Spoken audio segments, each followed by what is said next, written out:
Exposure to air pollution on ships involves the simultaneous effects of several different pollutants that may have similar effects. This is known as additive health effects.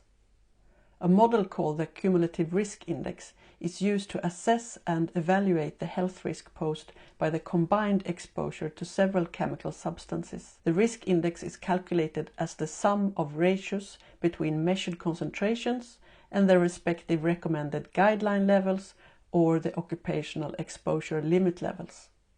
How to use the risk index? Select a set of reference values in the top left drop-down menu.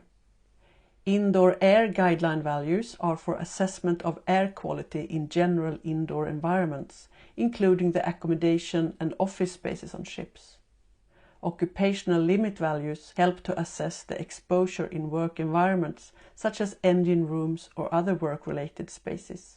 Then select the type of air pollutant, one or more. For example, nitrogen dioxide and benzene. Here you can enter your own readings. Be careful with the units for the concentrations.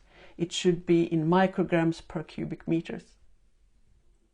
The risk ratio is calculated for each air pollutant using either the guideline values for the indoor environment or the occupational exposure limit values. The risk ratios are combined into a cumulative risk index. If the risk index is greater than 1, the exposure needs to be investigated further and measures to reduce the exposure should be planned and implemented. A risk index less than 1 means that exposure is below the limit values. But remember, however, that for many substances it's not possible to determine a completely safe level.